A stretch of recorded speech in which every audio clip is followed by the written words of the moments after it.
श्रावण मासाच्या पावन पर्वात दररोज अनुभवूयात संत साहित्याचे अभ्यासक आणि महाराष्ट्रातील ख्यातनाम व्याख्याते प्राध्यापक शिवाजीराव भुकेले यांचे ज्ञानेश्वरी भावदर्शन, अर्थात ज्ञानेश्वरीच्या सर्व 18 अध्यायांचं सहज सोप्या भाषेत भावार्थ दर्शन तुमच्या आवडत्या आर चॅनलवर दररोज सकाळी 8, दुपारी 1:30 आणि रात्री 8 वाजता सहकुटुंब पाहायला विसरू नका.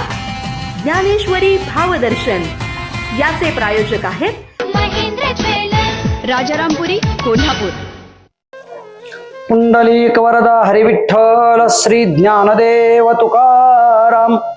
पंढरीनाथ भगवान की जय. माऊली ज्ञानेश्वर महाराज की जय. जगद्गुरु संत तुकाराम महाराज की जय. श्री विनायकं गुरुर्नौमि साखरे नाम विश्रुतम्. येषां चरण सानिध्यात् जीवा मुक्ता भवन्ति.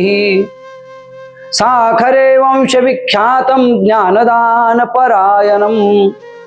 श्री विनायकं गुरुर्वन्दे भवबन्ध विमुक्तये. ज्ञान प्रताप विलसत वचनामृतंच. अद्वैत भाव पटुता महित बुद्धि रहस्य. ज्ञानेश्वरस्तु भगवान अवतीर्ण एव. श्रीरंगनाथ गुरुराज नमोस्तु तोभ्यं. श्रीरंगनाथं गुरुराजवर्यं मुमुक्षूणाम ज्ञानदानैकदक्षं. प्रभावती क्षेत्र निवासिनंतं नमामि वेदांतमिदं वरिष्ठम्.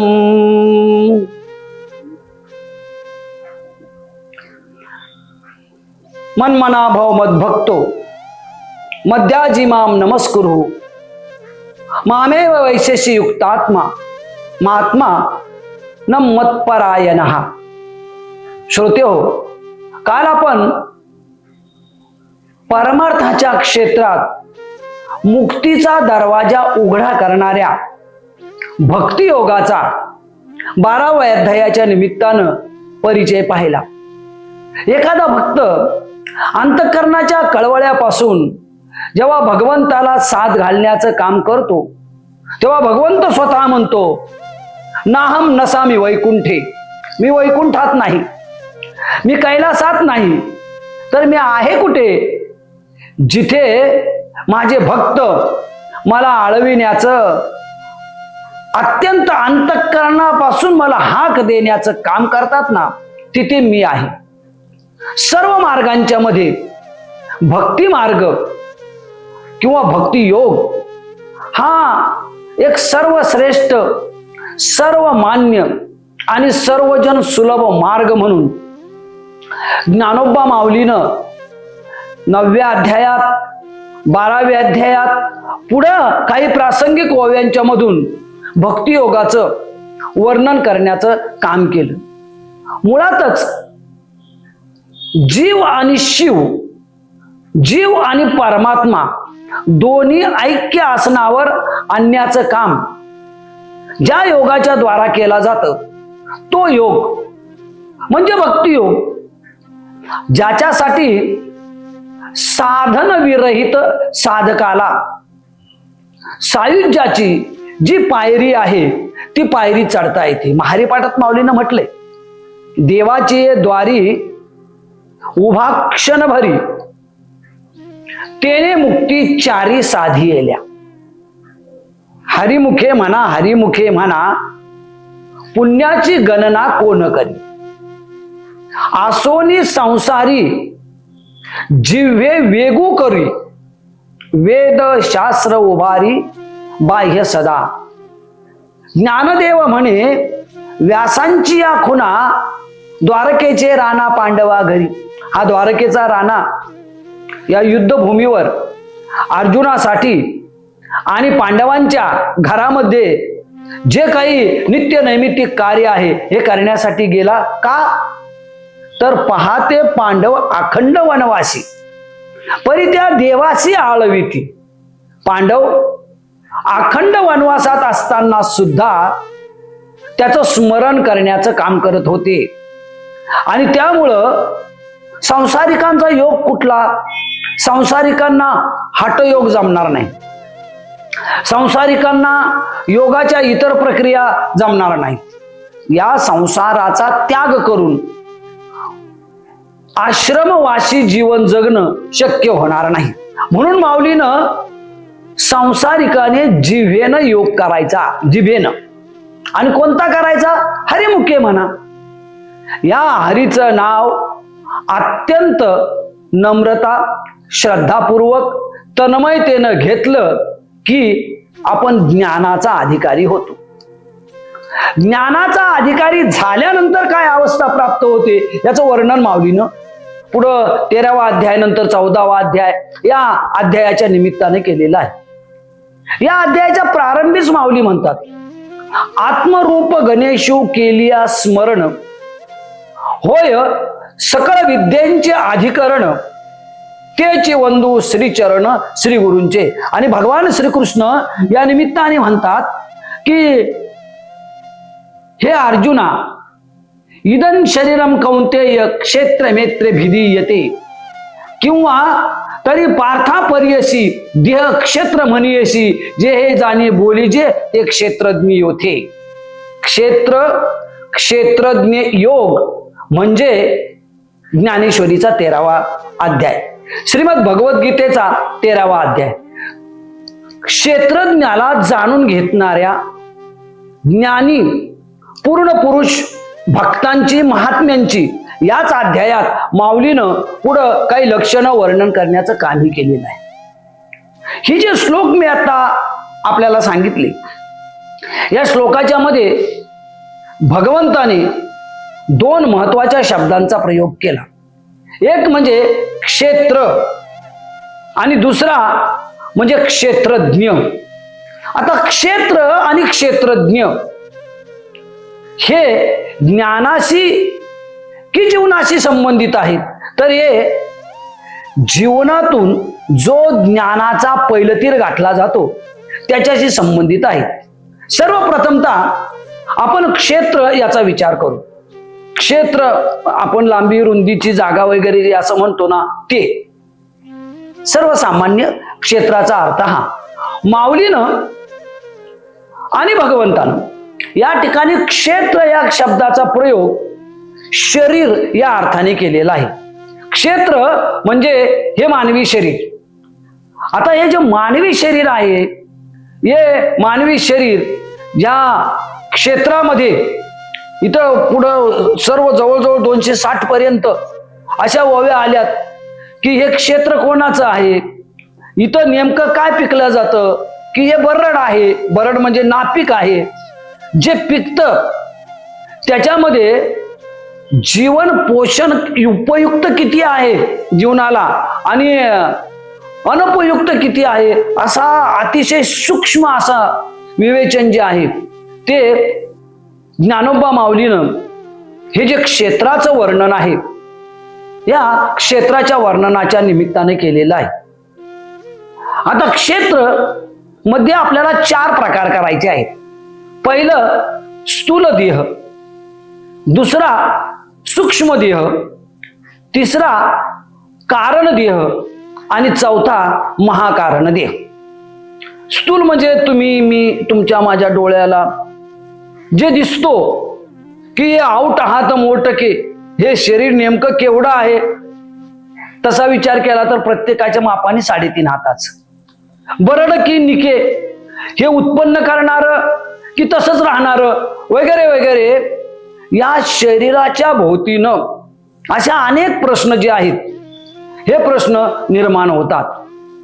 स्थूल शरीराचा जर आपण विचार केला तर मी आपल्याला म्हणालो होतो की आपले त्वचा, कान, नाक, डोळे वगैरे जे ज्ञानेंद्रिय आहेत, हे हात, पाय, कान, रुधिर, हे जे आहेत म्हणजे ज्ञानेंद्रिय, कर्मेंद्रिय आणि 11वं आतींद्रिय इंद्रिय मन यांचा समुदाय म्हणजे हे स्थूल शरीर.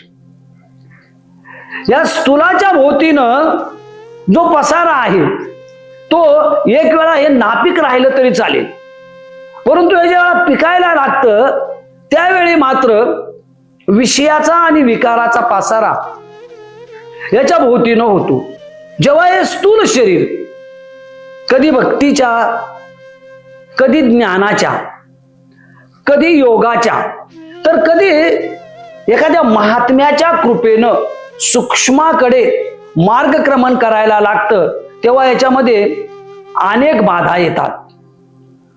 हे क्षेत्र क्षेत्रज्ञापर्यंत न पोहोचण्याचं सगळ्यात महत्वाचं कारण काय असेल तर हा इंद्रियांचं गाव. या 10 इंद्रियांचं एक गाव आहे आणि हे 10 इंद्रियांचं गाव आपल्याला त्या निरामय स्वरूपापर्यंत पोहोचूच देत नाही. भगवान जैमिनी आणि श्वेतकेतू यांचा संवाद सुरू झाला आणि या संवादामध्ये भगवान जैमिनी म्हणाले, बलवान इंद्रिय ग्रामम विध्वंसम अपिकर्षति. श्लोकाचा अर्थ असा होता, इंद्रियांचा ग्राम एवढा बलवान आहे की तुम्ही कितीही विद्वान झाला तरी तो तुम्हाला त्रास दिल्याशिवाय राहत नाही. शिष्य श्वेतकेतू म्हणाले, नाही जैमिनी महाराज, असं नाही. जो ज्ञानी होतो, जो विद्वान होतो, त्याला बलवान इंद्रिय ग्रामम विध्वंसम नपि कर्षति. त्याला इंद्रियाचा समूह, इंद्रियाचा ग्राम हा नपी नाही, त्रास देत नाही. इंद्रियाच्या ग्रामाचा जर विचार केला तर तो भौतिक दृष्टीनेही त्रास देतो आणि विकाराच्या दृष्टीनेही त्रास देतो. भौतिक दृष्टीनं जर आपण विचार केला तर वयोपरत्वे, अवस्था परत्वे, इंद्रिय किंवा गात्र जी आहेत, ही गात्र शिथिल होत जातात आणि शिथिल व्हायला लागली की यांच्याकडून भले संसारातलं उत्कृष्ट कार्य असो नाहीतर परमार्थातलं उत्कृष्ट कार्य असो, हे यांच्याकडून होत नाही. आणि ज्या वेळा गात्र ऐन तारुण्यामध्ये असतात, ऐन तेजस्वितेमध्ये असतात आणि दुसऱ्या बाजूला आपण ज्ञानी होण्याचा प्रयत्न करतो, त्यावेळा ते आपल्याला कधी नेत्राच्या द्वारा, कधी स्पर्शाच्या द्वारा, कधी श्रवणाच्या द्वारा, कधी वाचेच्या द्वारा त्रास द्यायला सुरुवात करतात. जैमिनी म्हणाले, श्वेतकेतू आपण म्हणता ते ठीक आहे आणि धन्य धन्य सद्गुरु राणा, जो सद्गुरु याच्यासाठी धन्य आहे की तो अनुभवाच्या पातळीवर आपल्याला नेण्याचं काम करतो. अनुभवे आले अंगा, आपला अनुभव या जगाला देण्याचं काम करतो. काही दिवस गेले, आश्रमामध्ये श्वेतकेतू आपल्या ज्या नित्यक्रिया आहेत ह्या नित्यक्रिया करत होती आणि अशात काय झालं, एक सर्वांग सुंदर तरुणी श्वेतकेतूंच्या दृष्टीला पडली. जेव्हा श्वेतकेतूने तिच्याकडे पाहिलं तेव्हा प्रारंभी आपण आश्रमवासी आहोत, आपण ब्रह्मचर्य व्रताचं पालन केलेलं आहोत, आपण ज्ञानावर श्रद्धा असणारे साधक आहोत.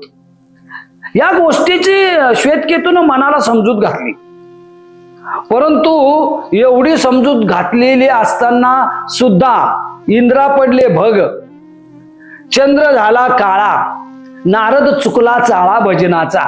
या काम नावाच्या विकारानं इंद्राला शापित जीवन जगावं लागलं. या कामाच्या विकारानं काही काळ का असेना चंद्राला काळकुट्ट व्हावं लागलं.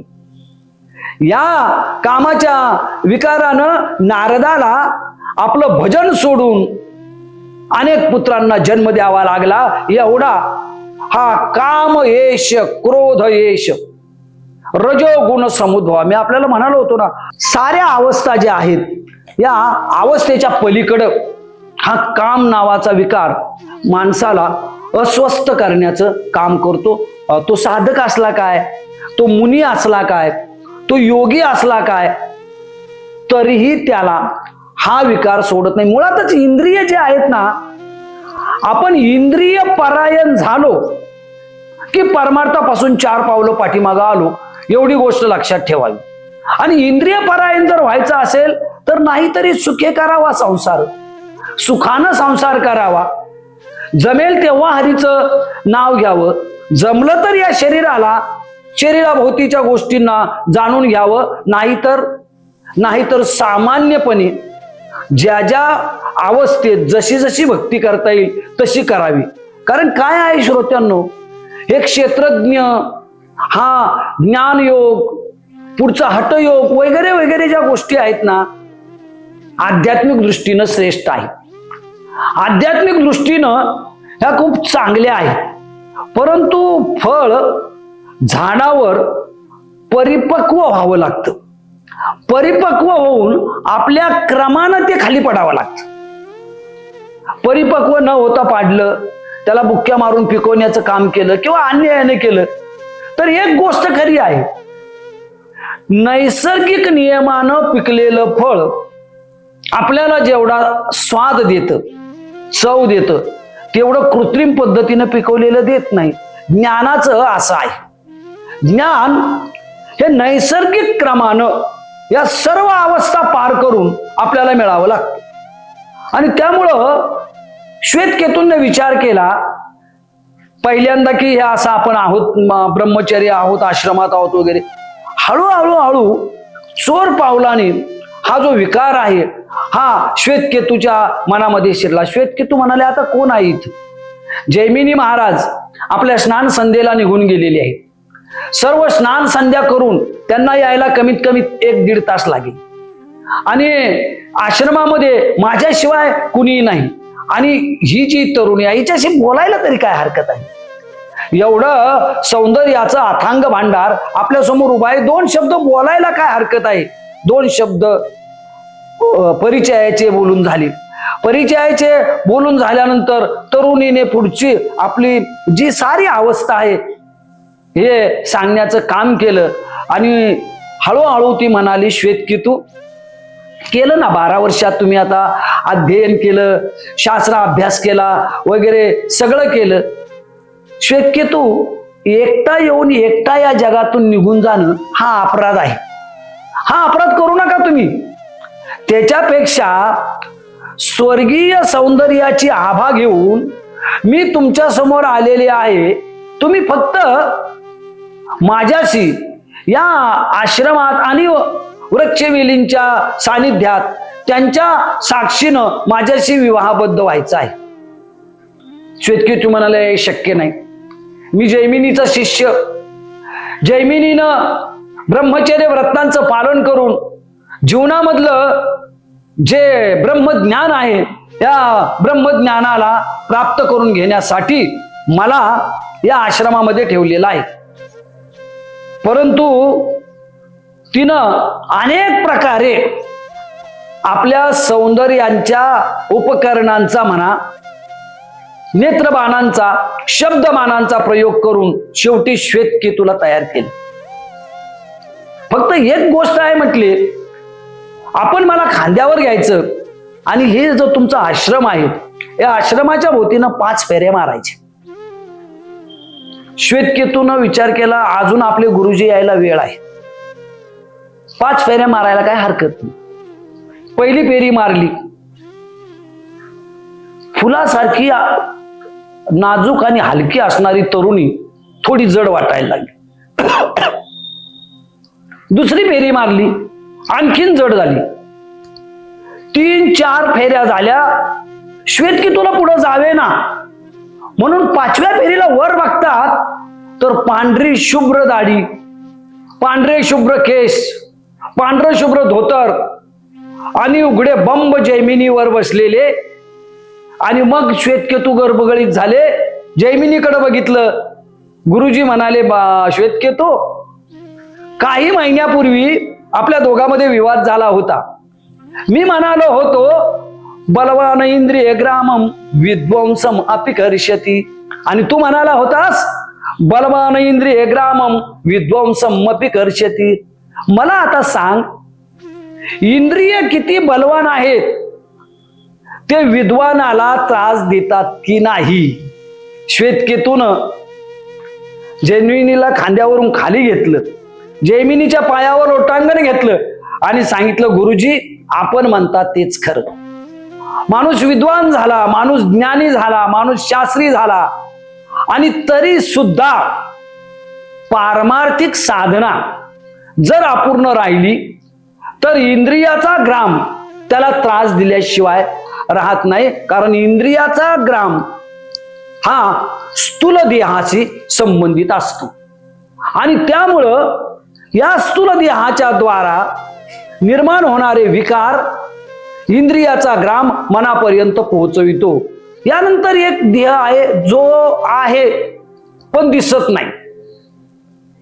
त्या देहाचं नाव आहे सूक्ष्म देह, ज्याच्या द्वारा बुद्धीचे आणि मनाचे क्रिया व्यापार होतात, ज्याच्या द्वारा आपणाला जे हवं, आपणाला जे नको त्याच्याविषयी मानसिक चिंतन जे आहे ना, हे मानसिक चिंतन केलं जातं. याचं नावच सूक्ष्म आहे.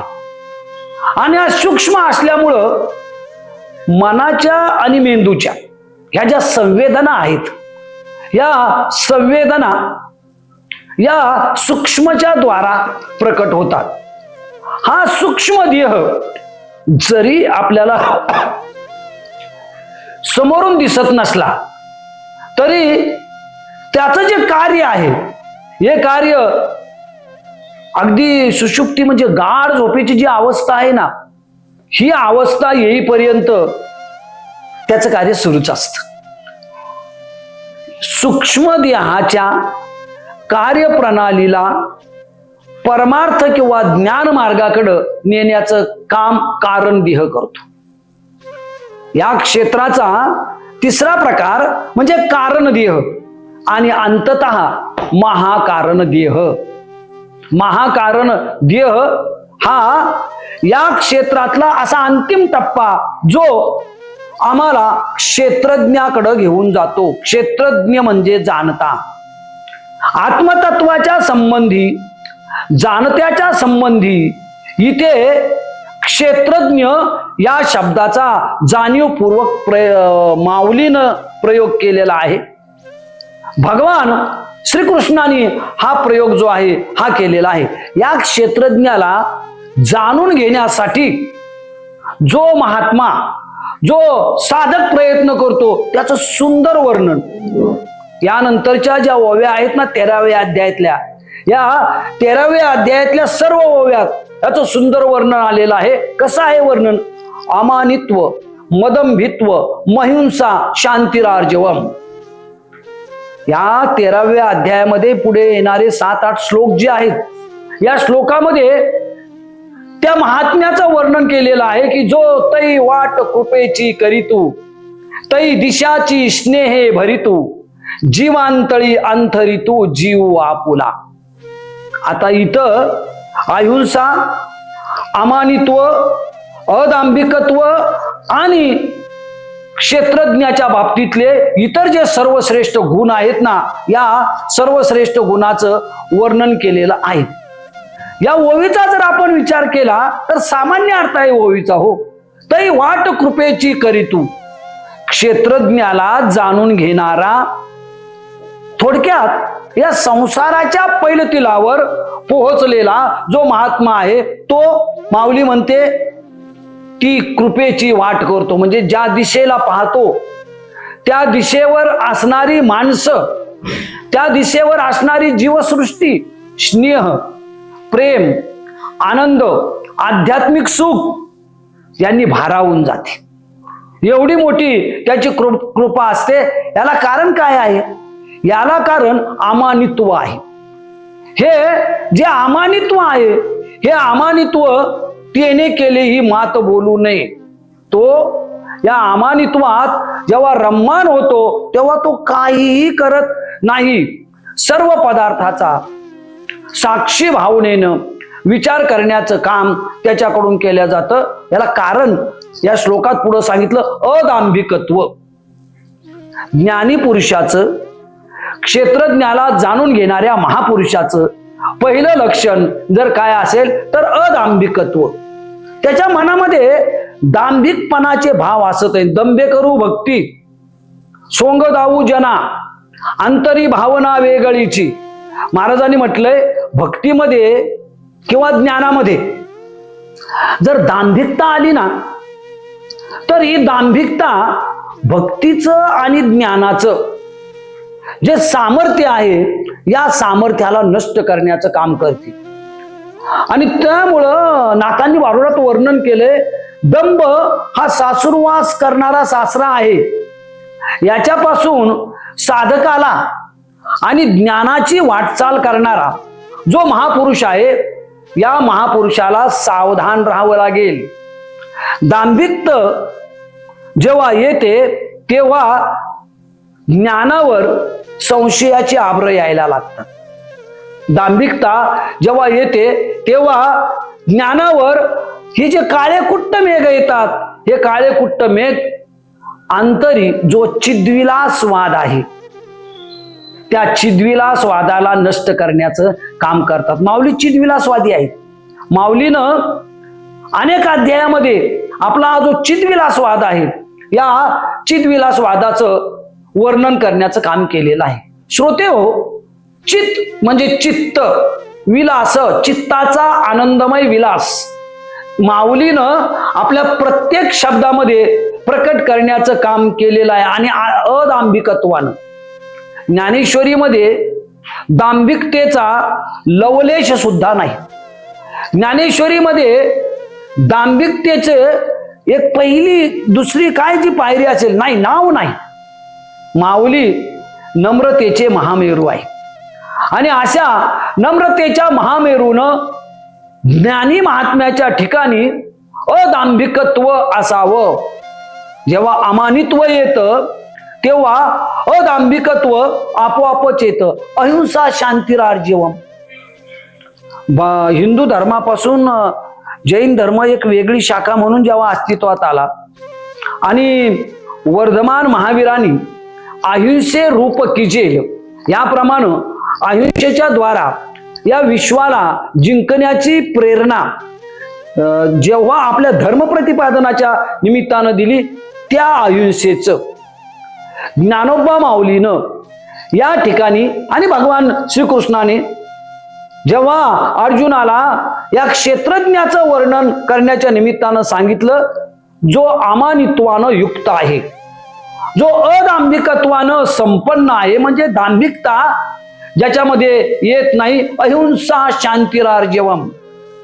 अहिंसा, शांती आणि आर्जव हे या महान क्षेत्रज्ञाला जाणून घेणाऱ्या पुरुषाचे गुण आहेत. अहिंसामध्ये आपल्याला हे दिसून येतं की पहिली आहे कायिक अहिंसा, दुसरी आहे वाचिक अहिंसा आणि तिसरी आहे मानसिक अहिंसा. बरोबर याच्या विरुद्ध वाचिक हिंसा, कायिक हिंसा आणि मानसिक हिंसा. आता आज आपण कायिक हिंसेच्या जगात आहोत. माणसासकट वस्त्या जाळल्या जात आहेत. समूहामध्ये रक्ताचे पाट वाहत आहेत.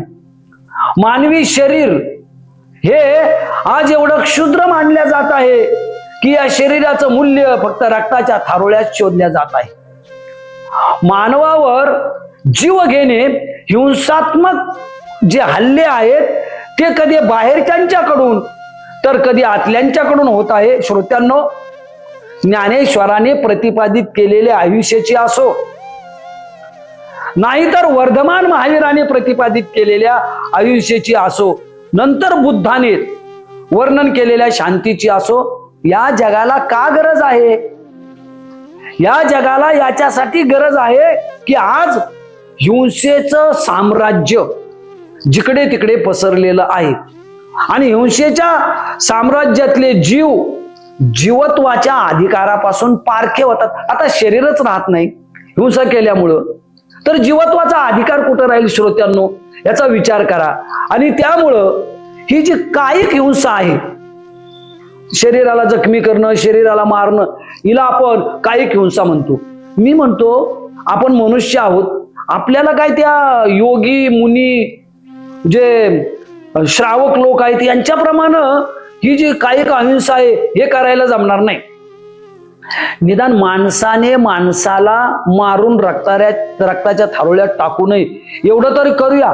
आपल्याकडनं किडे मरणार, आपल्याकडनं मुंग्या मरणार, आपल्याकडनं तो चालताना सुद्धा एवढी दक्षता घेतो की छोटा कीटक आपल्या पायाखाली मरता कामा नये. आता आपल्याकडून बाकीचं सगळं होणारच. आपण फक्त कायिक हिंसेच्या रूपानं मानवी समूहामधली जी हिंसा आहे ही हिंसा आपल्याकडून होणार नाही याची दक्षता घेण्याचं काम करू. दुसरी आहे वाचिक, वाचेनं दुसऱ्याचं अहित चिंतून त्याला नष्ट करायचं नाही. आणि तिसरी आहे मानसिक, मनानं या विश्व कल्याणाची प्रार्थना जेव्हा करत राहू तेव्हा मानसिक अहिंसा जी आहे त्या अवस्थेत आपण पोहोचतो. मग येते अद्भुत शांती. जी अद्भुत शांती या विश्वाला खऱ्या अर्थाने जी निरामय अवस्था आहे ती निरामय अवस्था आपल्या आर्जवाच्या आधारे हा महात्मा कसा प्राप्त करून देतो आणि त्यानंतर जीवनामध्ये येणारं जे सायुज्य आहे ते इतरांना कसं वाटतो याचा विचार आपण उद्याच्या भागात करू. तोपर्यंत रामकृष्ण हरी माऊली. पुंडलिक वरदा हरी विठ्ठल श्री ज्ञानदेव तुकाराम. पंढरीनाथ भगवान की जय. माऊली ज्ञानेश्वर महाराज की जय. जगद्गुरु तुकोबाराय महाराज की जय.